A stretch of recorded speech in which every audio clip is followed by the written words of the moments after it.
A mother in Fenton, Michigan would just up and vanish one day, and to this very day, no one has any idea where she is.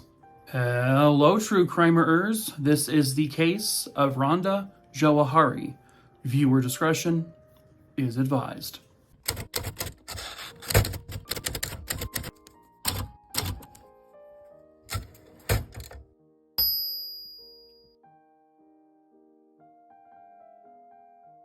Randa was born on June 2nd, 1966, and she was actually born in Lebanon. But her and her family, which she was one of 8 kids, moved from Lebanon to the United States when she was just a kid. And by the time this case occurs, they are living in Fenton, Michigan. Randa does suffer from bipolar disorder as well as a few other medical issues where she is required to take medication. However, she was not a fan of taking medications, so she was more on the let's try to fix this or handle this naturally. Apparently, she is considered legally incapacitated, but she can live on her own. She just doesn't drive, and she needs to either get rides everywhere or she has to walk places. She also has a young daughter, but she cannot care for the child, so Rhonda's mom takes care of the baby. A couple of identifiable points of interest on Randa is that she did have a C-section, so she does have a cesarean scar. She does wear a partial dental bridge, which is actually what I have of here. See, right here? These are all fake. Partial bridge right there. I hate them. At any rate, Randa is also someone who is considered a chain smoker. She would usually go through maybe a pack or 2 a day. She has pierced ears, and she would sometimes go by the name Brandy. On February 10th, 2009, Randa was seen at a McDonald's just down the road from where she lived, and she was essentially panhandling. She was begging just people inside the McDonald's for money.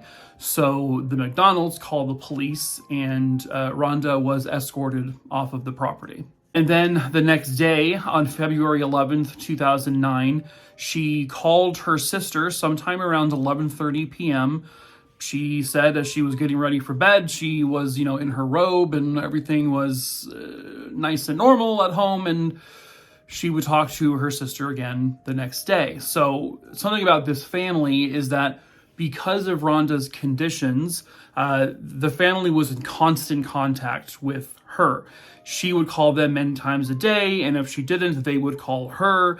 They would also check in on her physically all the time, so there was always some form of contact going on. But after that 11:30 p.m. phone call with her sister, no one has heard from Randa ever again. She had set up a one of those shuttle services that'll pick you up and take you to appointments and stuff. So she set up one for 8 a.m. the following morning, but when they got there, Randa never came out of her home. So eventually they just took off without her. And then after her family had tried calling her a couple times throughout the morning and she never answered, her family has got kind of concerned, so they went to where she lived, to her apartment.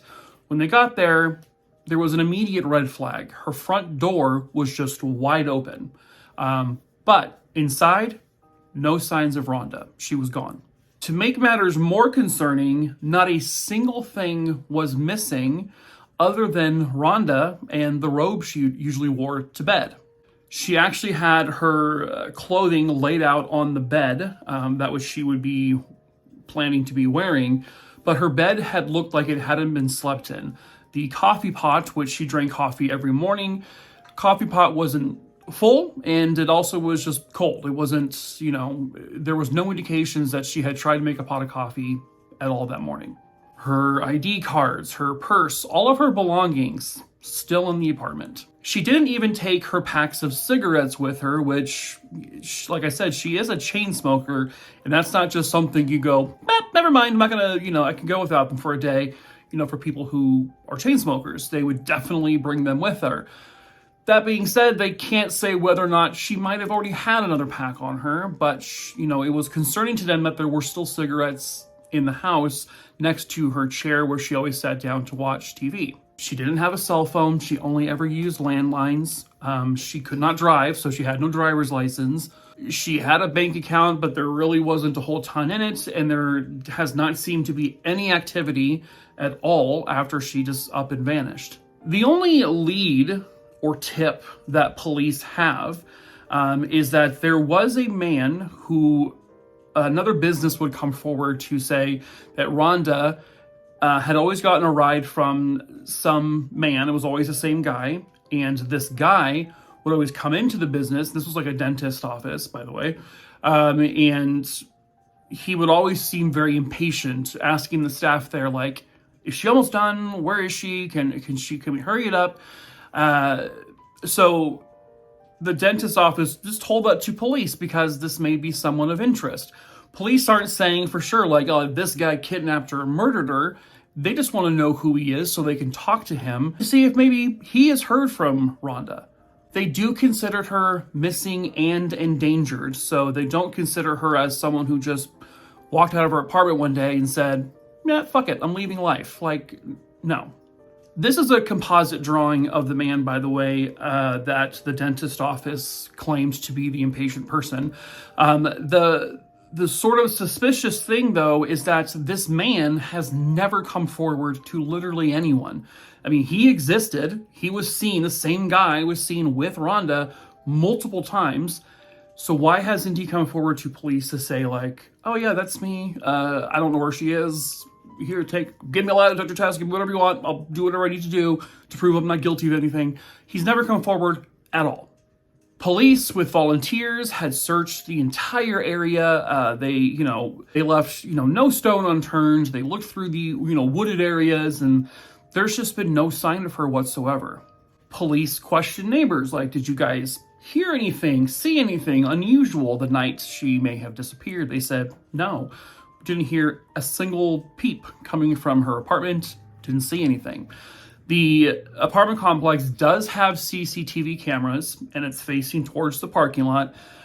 The odd thing is that she was never seen on camera leaving through the parking lot, the same parking lot she left every morning that she would have walked out of. One police officer suggested that, well, she probably just walked too slow to activate the motion detector. Really? Come on.